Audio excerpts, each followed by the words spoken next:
আল্লাহর হাবিব সাল্লাল্লাহু আলাইহি ওয়াসাল্লাম ফরমান মান খারাজা ফি তালাবিল ইলমি ফাহুয়া ফি সাবিলিল্লাহ। আল্লাহর হাবিব সাল্লাল্লাহু আলাইহি ওয়াসাল্লাম ফরমান যে ব্যক্তি শিক্ষা অর্জন করার লাগি বাইরে হইল সে আল্লাহর রাস্তার মধ্যে, যে শিক্ষা অর্জনের লাগে বাইরে হইল সে আল্লাহর রাস্তার মধ্যে। আবু হাবিব হইছে না, আলিম হইছে না, মুফতি হইছে না, আল্লাহর রাসূল ফরমান সে আল্লাহর রাস্তার মধ্যে।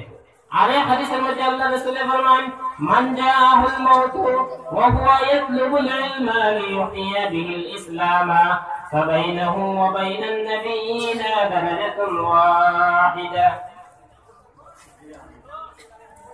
সাবির আহমদের ভাই 500 টাকা দান করছেন, পরে দেওয়া হবে। আল্লাহর হাবিব সাল্লাল্লাহু আলাইহি ওয়াসাল্লাম ফরমান যে ব্যক্তি ইসলামকে জীবিত রাখার জন্য, ইসলামকে প্রচার করার জন্য শিক্ষা অর্জন করা অবস্থায় তার মৃত্যু আসলো, সেই ব্যক্তি আর নবীর মধ্যে মাত্র একটা পার্থক্য, যে সেই ব্যক্তি নবী নয় আর তিনি নবী। অর্থাৎ জান্নাতের মধ্যে তার স্তর সমান হইব, একজন নবী আর একজন নবী না, এই কথার পার্থক্য থাকবো। এত মর্যাদা আল্লাহ রাসূলের। অন্য হাদিসের মধ্যে আল্লাহ রাসূল ফরমান যে ওয়ান্নাল মালাইকাতা লা তাদউ আজনিহাতাহা লিযাল্লি তালিবিল ইলমি, ফেরেশতা তালিবুল ইলমের রেজামন্দির লাগি, তালিবুল ইলমের সন্তুষ্টির লাগি ফেরেশতা তানতানোর টানারে ছাত্র তালিবুল ইলমের পাওয়ার নিচে বিষয় রাখি দেন।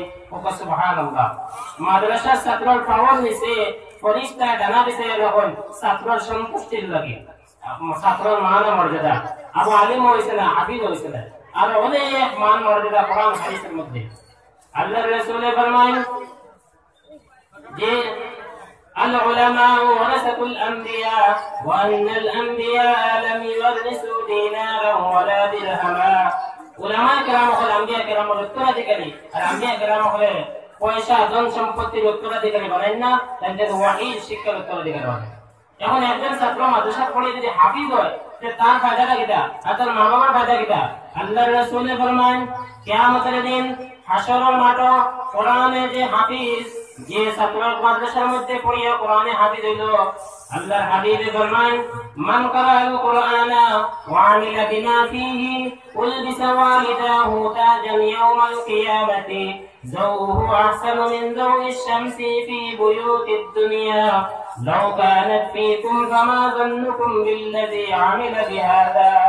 আল্লাহর হাবিব সাল্লাল্লাহু আলাইহি ওয়াসাল্লাম ফরমান যে ব্যক্তি কোরআন পড়িল আর কোরআনের উপরে আমল করলো, কিয়ামতের দিন হাশরের মাঠে তার মা বাবাকে এমন দুইটা মুকুট পরানো হইব, এমন দুইটা টুপি পরানো হইব, যে দুই টুপির আলো, যে দুই টুপির নূর দুনিয়ার সূর্যের নূর চাইতে আলো চাইতে আরো বেশি হইব।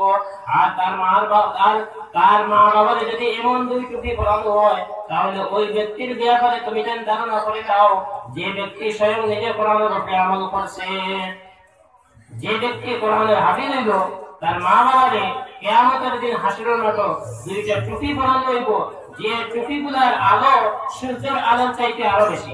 সুবহানাল্লাহ। এখানে শেষ না, হাফিজের আরো বেশি লেগে আছে।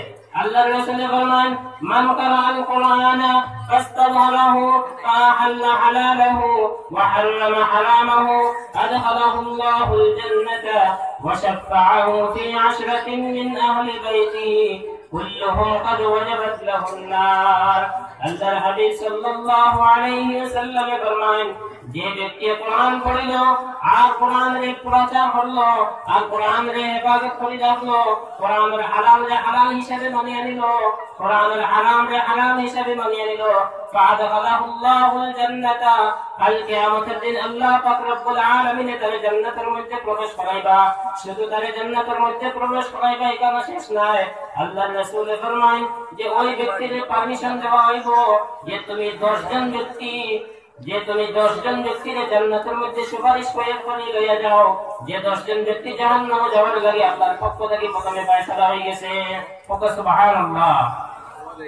একজন ভাই বল আপনারা বিনম্র অনুরোধ আপনার কাছে আপনাদের সামনে আপনারা লা ইলাহা ইল্লাল্লাহ লা ইলাহা ইল্লাল্লাহ আপনারা লা ইলাহা ইল্লাল্লাহ ভাই আপনারা লা ইলাহা ইল্লাল্লাহ। ভাই নিজ না লড়াইয়া শুধু মাথা লড়াইলে আপনারা হতো না, আমরা নিজ পুরো লড়াই লা ইলাহা ইল্লাল্লাহ। আল্লাহর হাবিব সাল্লাল্লাহু আলাইহি ওয়াসাল্লাম ফরমান যে ফাদাখালাহুল্লাহুল জান্নাতা, আল্লাহ পাকে তারে জান্নাতের মধ্যে প্রবেশ করাইবা। ওয়া শাফাআহু ফি আশরাতিন মিন আহলি বাইতিহি কুল্লুহুম কাদ ওয়াজাবাত লাহুন নার। আর ওই কোরআনের হাফেজরে পারমিশন দেওয়া হবে আল্লাহর পক্ষ থেকে যে তুমি 10 জন ব্যক্তিকে জান্নাতের মধ্যে প্রবেশ করাও যারা জাহান্নামের মধ্যে যাওয়ার ফয়সালা হয়ে গেছে। আমি আমার কথা এখানে শেষ করলাম। আপনারা শান্তি শৃঙ্খলার সামনে হাত বাড়িয়ে হোক। আল্লাহ পাক রব্বুল আলামিন আপনাদের সুন্দর সহি সালামতে বর্ষা করবে। আল্লাহুম্মা আমিন।